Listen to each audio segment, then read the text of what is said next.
This is just Zach and Spirit Show. So just thinking back to your early childhood, was there anything that sort of indicated to you that this would be the career path you would take? Did you see yourself in academia, or did you see yourself anything related to marketing? No, I always wanted to become a fighter pilot. Oh, very cool. Yeah, my dad is a doctor. Yeah, he works in a private clinic. An actual doctor or a medical doctor? Medical. Yeah. Yeah. So not a the PhD in marketing. A real one. Yeah, that's what people keep telling me. Yeah. My dad keeps telling people it's like, no, it's not Zach, it's Dr. Zach. Yeah. And I'm just like, oh, okay, like, make sure you tell him it's from a PhD. Yeah. No, I wanted to be a fighter pilot, and so my dad is a medical doctor, but his main hobby is obviously flying. Okay. So he rents. So he doesn't have a plane, but a plane, but he rents a plane maybe. I would say 3 times a month or something like this. So in my childhood, everything was mainly oriented toward being a fighter pilot. But when I turned to be a teenager, I was much more focused on girls and my scooter and that kind of things. And so I was not able, I didn't have the mass level required to become a fighter pilot. And so that actually my dad was pissed off with that. So you've flown planes before, though? Sorry? Have you flown a plane before? You mean with my dad? And yeah. So obviously, a lot of times I flew with my dad. Even flew myself, even though I'm not allowed to. But still, I know, for instance, how to take off, to land, to fly. So wow. And actually, I wanted to learn. Now that I have the money to not to buy a flight, but to a plane, but to get the degree.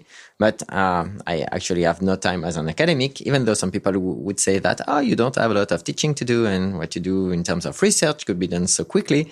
But no, obviously I don't have time, especially with the kids. So, but this is definitely something I would like to do soon. So to get back to the question, in my childhood, no, everything was oriented toward being fighter pilot. The thing is, because my parents are divorced, and same. Yeah, and my mom was a teacher at the elementary school. Okay. Yeah. So that's the lower level? So the primary school? Basically for children who are between, I would say, 6 and 10. Yeah. And so they were divorced. So my mom was not an academic, but still she worked in a school. My father was a medical doctor.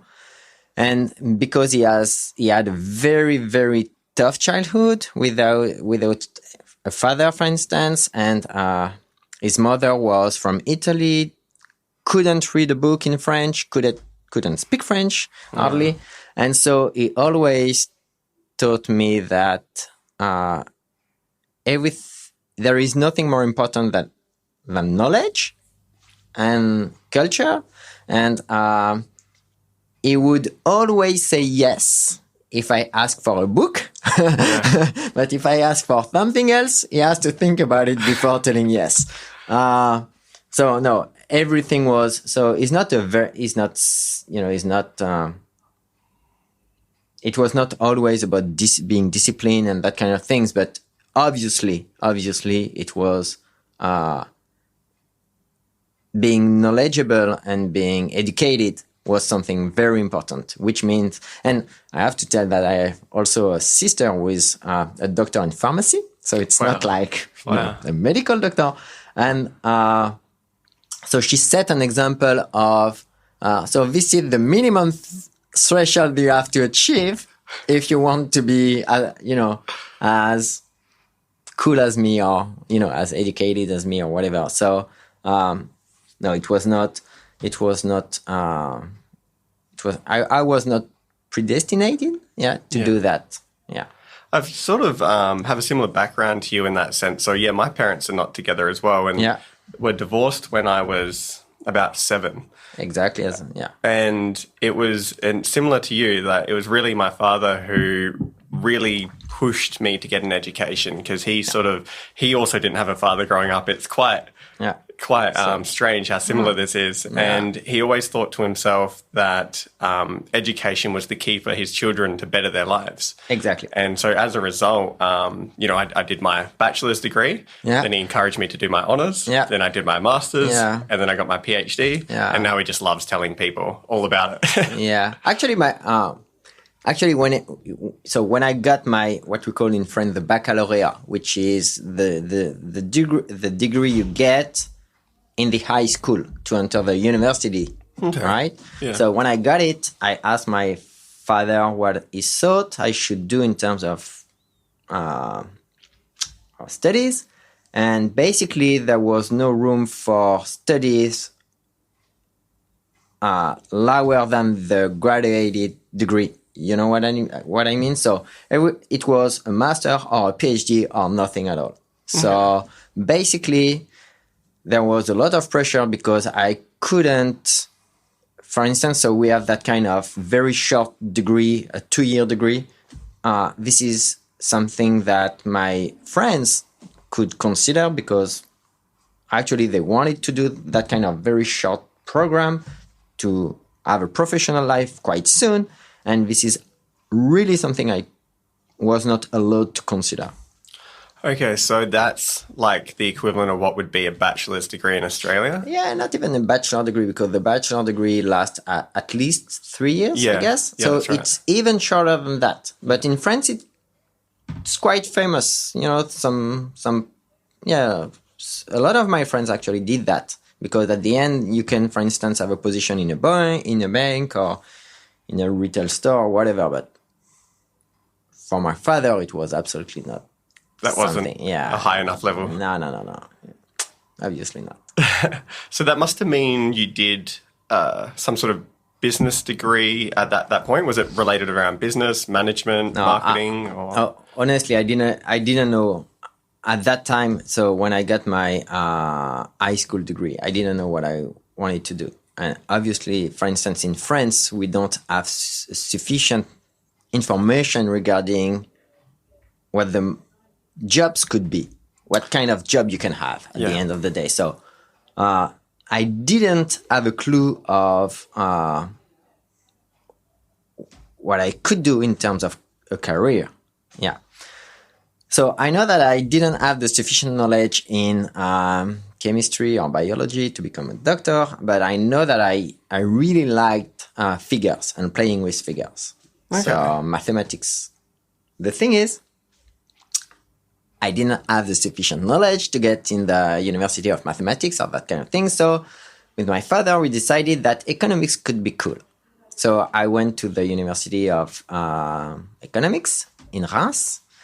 And that was disappointing in many ways because I thought it was more about management, but it was really on economics. And so, the micro and macroeconomics and all the authors from Adam Smith and Keynes and so on. So it was interesting, but I didn't see the point of learning that and how to use it in the real life. Yeah. So I was like, okay, it could be interesting. And I was and it was not the right time to do it, because at 19 or 20 or 21, there are so many other things in life that are much more interesting, that when you have the choice between studying and doing some other stuff, you do the other stuff. So I was not, really motivated. And then I learned about some degree in my university that was more about management. And so I decided to apply, which I did. I was motivated, but not so much, because as a piece of evidence, the day I had the interview for the degree to be accepted or not. So you have that kind of interviews that last for 30 minutes, and you have to show that you are really motivated and your profile fits with the degree and that kind of things. I forgot about the interview. And so 30 minutes before the interview, a friend of mine showed up at my house and just asked me, "You're not at your interview?" And I was like, "Holy shit." Oh no. And so he drove me to the university to have my interview, and I was not even wearing a suit or whatever. My jeans with holes. Yeah. My blue hair at that time. Blue hair? Yeah. Oh, I'll have to find that photo somewhere. And so, And so I went to the interview. I felt it was okay. I received a letter saying that I was ranked 6th for the program. So I was like, yes, so good. But actually it was 6 on the waiting list. Just a slight difference there. Yeah, so, but so at the end of the day, at the end of the day, I finally was allowed to enter the program. Yeah, and it was a 2-year program after my 2 years degree in the university. So it was from year number 3 to year number 4. Yeah, so I was ranked 6th on the waiting list, but at the end of the program, I was ranked number 1. So really much more motivated over time because of some personal experience. But yes, at the end, I was ranked the best. Yeah. Perfect. With, I don't know how you call that, honorable mention. So it's that kind of recognition. Like a commendation.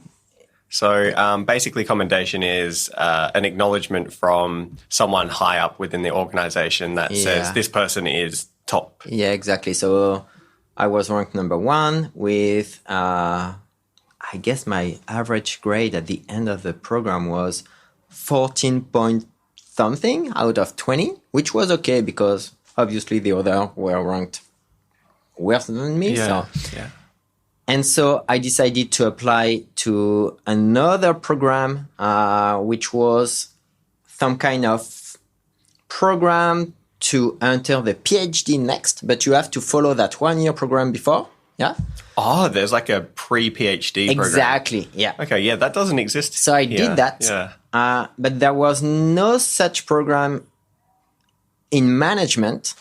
But I wanted to stay in my hometown, so I decided to enter the PhD program about economics again.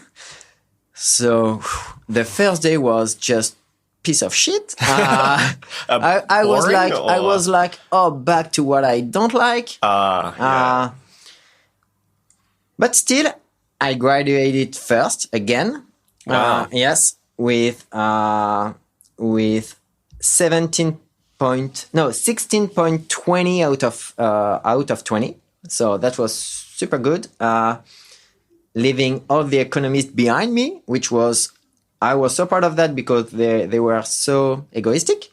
Yeah, and actually wanted to do it as well. Yeah. Whereas you were kind of doing it as a means to an end. Yeah, and actually what I did in 1 year, they did in 2. And even some of us left. So, and I got a scholarship for my PhD. And I was very proud of that because I got a scholarship for 3 years to get my PhD.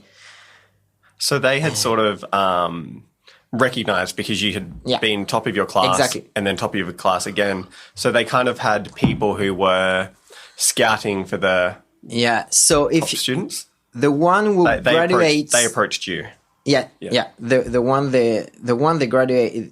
who graduates the best at the pre-PhD program received an offer for scholarship. Wow. And so at that time, I still didn't know whether or not I wanted to be a PhD, to do the PhD and to become an academic. And I had no clear view on what is the job you can get after that. So I decided to apply for an MBA because the MBA is much more recognized than the PhD.